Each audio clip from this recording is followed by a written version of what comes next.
वहीं दिल्ली ब्लास्ट मामले में एक बड़ी खबर सामने आई है। टेरर मॉड्यूल में अवैध फंडिंग का पर्दाफाश हुआ है। आतंकी उमर को मिले थे 20 लाख रुपए।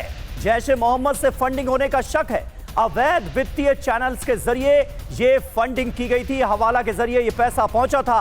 यह जानकारी अब सामने आ रही है।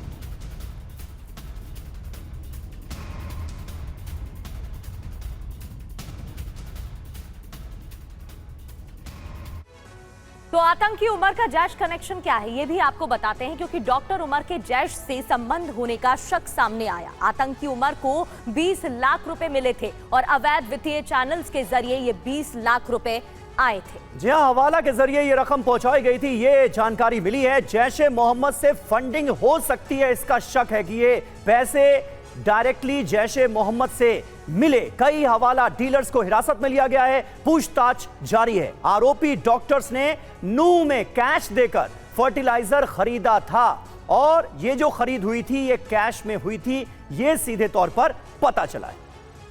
बिल्कुल, और अभी भी 300 किलो विस्फोटक की तलाश जारी है। ये बड़ी बात है। विस्फोटक की तलाश में एजेंसियों की रेड लगातार जारी है। बांग्लादेश से 3200 किलो विस्फोटक लाया गया था। 2900 किलो विस्फोटक एजेंसियों ने जब्त किया, लेकिन अभी भी 300 किलो विस्फोटक नहीं मिला है।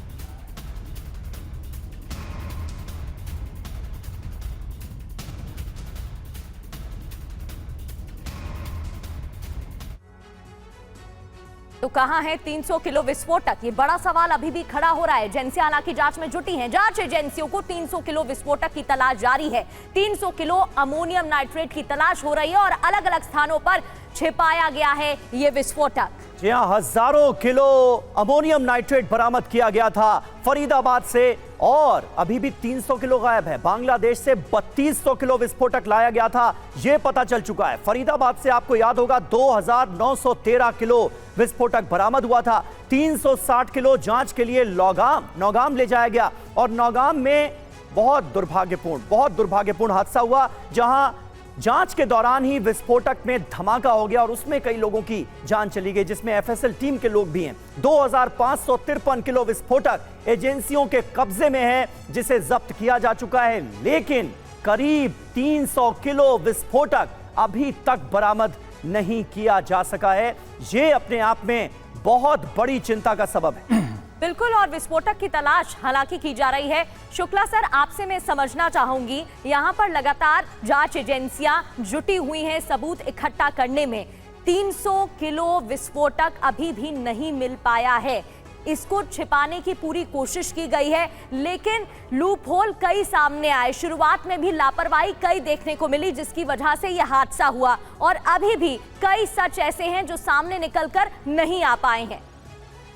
बिल्कुल, सबसे पहले आप ये समझिए कि कितना बड़ा नेटवर्क और कितने हाई लेवल के टेक्नीशियन इन्वॉल्व रहे होंगे इस ऑपरेशन के अंदर।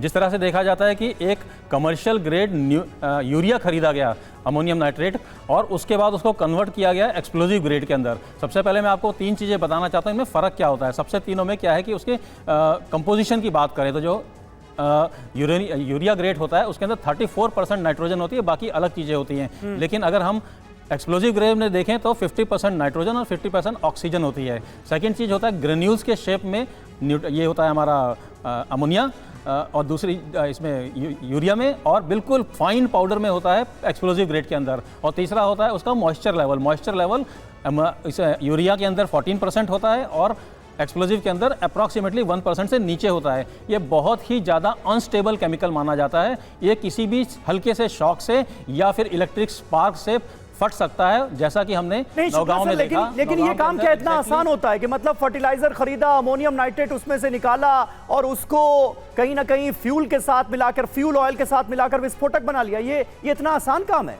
नहीं, इतना आसान काम नहीं। मैंने आपको समझाया कि यूरिया जो होता है वो विस्फोटक नहीं है। मैं फिर से रिपीट कर रहा हूँ, यूरिया विस्फोटक नहीं, लेकिन अमोनियम नाइट्रेट उसमें होता है। अमोनियम नाइट्रेट का इस्तेमाल विस्फोटकों को बनाने में किया जाता है, जो मैं समझ पाया आपकी बात से। यूरिया में से एक्सप्लोजिव ग्रेड अमोनियम नाइट्रेट को एक्सट्रैक्ट करने का जो प्रोसेस है बहुत कॉम्प्लेक्स प्रोसेस है, और यही चीज़ सुरक्षा एजेंसी जांच करने में जुटी हैं कि किसी लैब को इस्तेमाल किया गया है या किसी घर का इस्तेमाल किया गया है, लेकिन किस प्रोसेस के थ्रू इस तरह का एक्सप्लोजिव ग्रेड अमोनियम नाइट्रेट निकालने में ये लोग कामयाब रहे। That is one thing. Second thing, जो एक्सीडेंट हुआ है श्रीनगर के अंदर, तो उसके बारे में ये कहना चाहूँगा कि एक आपने सुना होगा एक स्टेबल एक्सप्लोजिव होते हैं, एक अनस्टेबल। जैसे आपने प्लास्टिक एक्सप्लोजिव के नाम सुने होंगे। प्लास्टिक एक्सप्लोजिव को अगर आप पानी में डाल दें, अपनी जेब में लेके घूमें, उस पर हथौड़ा मारें और लिटरली अगर उसके ऊपर आग भी लगा दें तो वो नहीं फटता है। लेकिन इसी के नेक्स्ट में जो अनस्टेबल एक्सप्लोजिव होता है, जैसे कि अमोनियम नाइट्रेट के रूप में हमने देखा भी, उसको अगर एक हल्का सा स्पार्क मिल जाए इलेक्ट्रिसिटी का,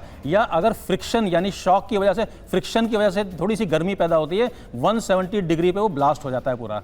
तो this is the main reason वहाँ पे जो एक्सीडेंट हुआ, किस कारण से हुआ होगा वो तो सुरक्षा एजेंसी बताएंगी, बट ये बहुत अनस्टेबल है। और आज भी अगर जैसे आप बता रहे हैं कि 300 किलो कहीं पे, यानी आप ये मान रहे हैं कि नौगाम में जो ब्लास्ट हुआ वो लापरवाही का ही कहीं ना कहीं नतीजा माना जाएगा? बिल्कुल बिल्कुल लापरवाही का ही नतीजा है, या तो फ्रिक्शन या शॉक वेव से या फिर इलेक्ट्रिक स्पार्क से वो फटा है।